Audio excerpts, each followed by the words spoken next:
Hello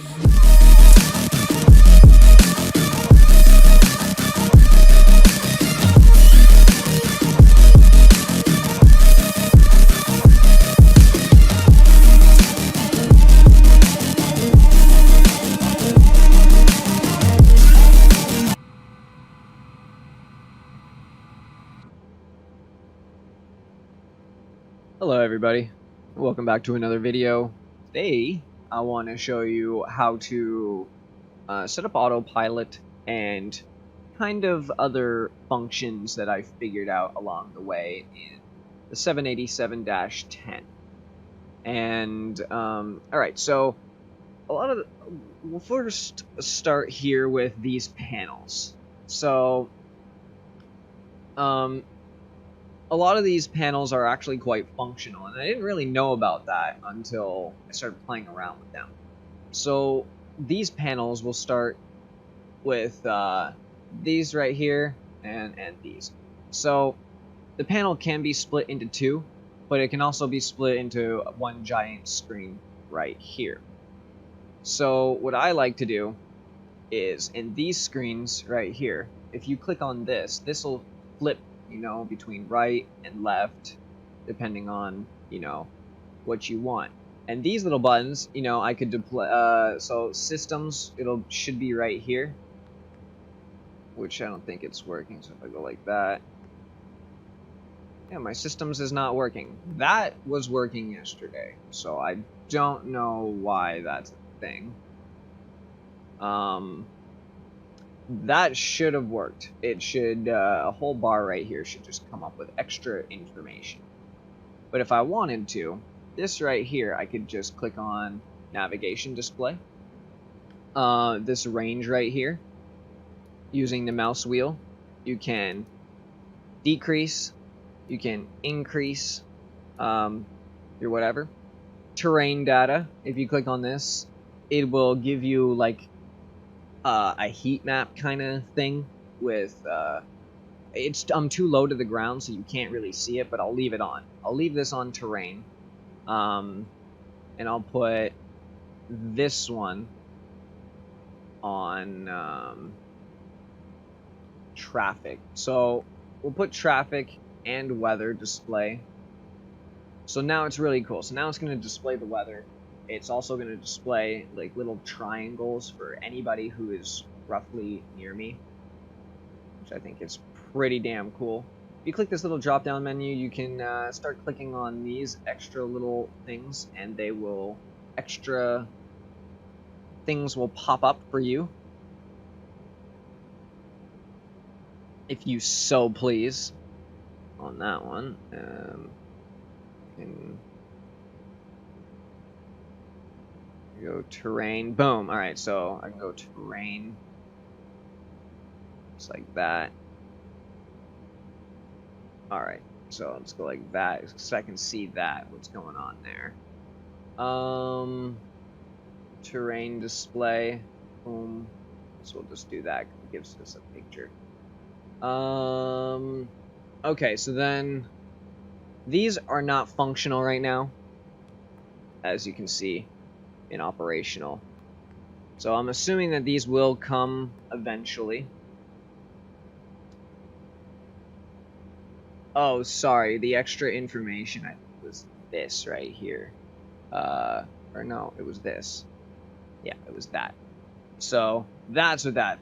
I'm not too sure, Captain and this person. I'm really not too sure. You can switch between the two, I believe. You go like this. So now this screen is like flipped over. You know, these screens are now completely flipped over. And I can just go like that again. You can split this screen in half if I wanted to. I could just click on systems, or I could just click on the full, and it gives me a full right here. Essentially, you know, your map or whatever. This is basically, if you look, it's if you don't have a mouse or whatever, you can use this to kind of move around if you so please. So that's what that does. Not entirely too sure what these are for, so I just don't deal with that.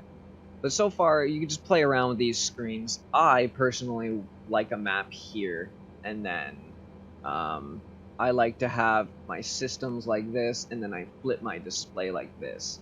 So that way I can see my taxiing camera, I can see when I'm like really, really high up in the air. What I like to do is, I like to make this about 5, so that way, you know, I can see all the waypoints and all that stuff.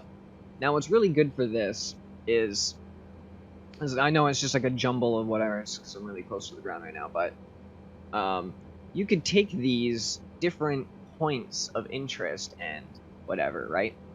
And what I like about this plane right here is that this screen is also functional. So you could click on RTE right here, RTE, and destination. So before that you click on this, you can use this panel, right? I'm already at Toronto, but let's just say I did go, you know, CYYZ, so that's, where the fuck is C? CYYZ. So that would be Cornwall. So now I can enter, or okay, so I guess the enter button doesn't work there. Interesting. Why that? Okay, it did work. Just took a minute. Boom, destination. You can also set your runway and whatever like that. Okay, things are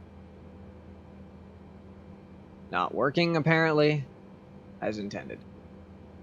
But auto brake, that's a good thing.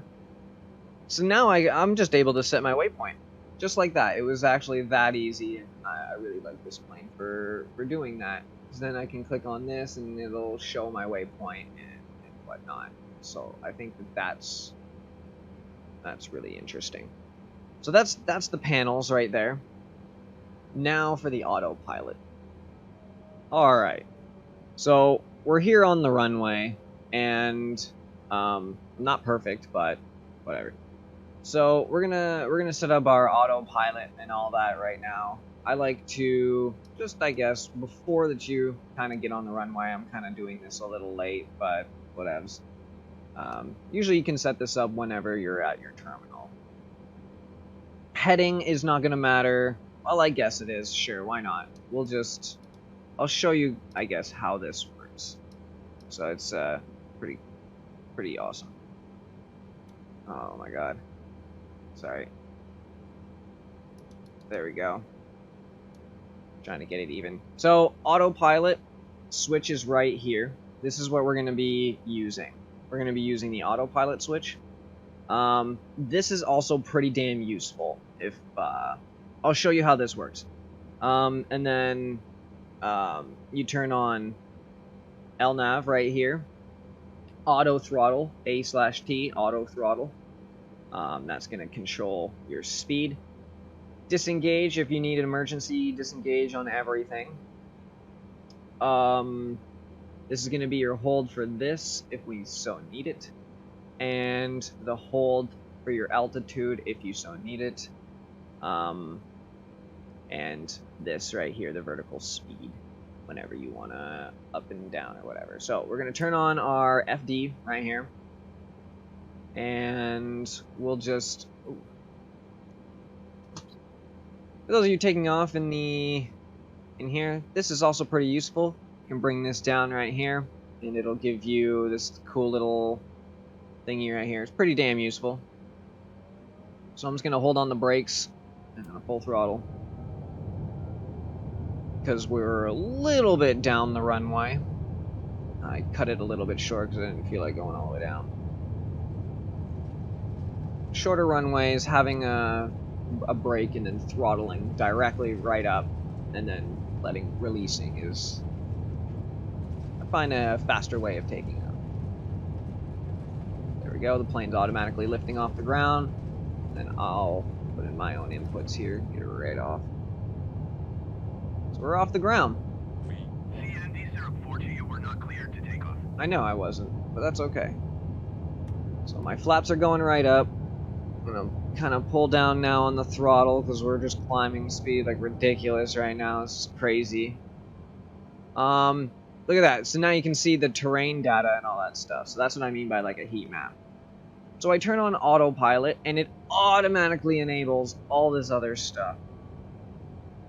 So that's just going. It's just, honestly, it's that simple. But I want to specifically go into a heading of, I don't know.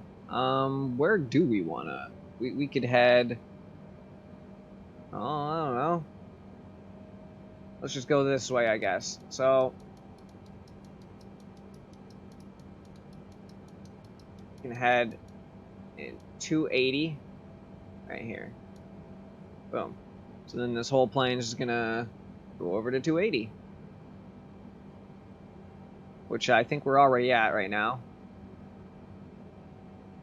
Oh, turn heading select on. I accidentally clicked it.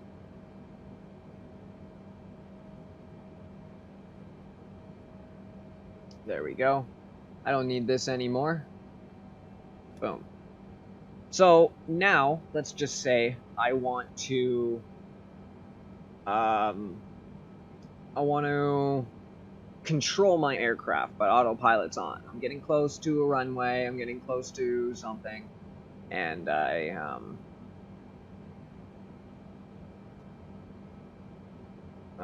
want to turn this off. So I could leave autopilot on, and I can just click right here. Now I have 100% complete control over my throttle. 100%. And I can just click that right back on. Boop. And it's just going to slow me right back down to my normal speed. I didn't even have to disengage autopilot right there. Same thing goes for altitude hold, but right now we're on vertical because we got to go up to like 10,200. But essentially you just unclick this button if you so want to control your own thing manually. If in the case, because I know that right now, at the time of making this video, autopilot's kind of buggy in a lot of planes, you might just have to force disconnect it, which is this giant block right here. So, if in worst case scenario, if you really need to take control of your plane, just turn off autopilot, disengage, and boop, and then you can completely gain control of your aircraft at will. Now keep in mind that whenever you turn that off, that's turning off everything. So all this is turning off. So if you want specific things, then you can click the individual buttons or whatever's lit up. And that's autopilot pretty much. Spacebar allows you to see up and down. So I hope that, you know, this video kind of helps you in all your flying, and I hope that you're able to get to your destinations and stuff like that. So, see you guys in the next video. Have a good one.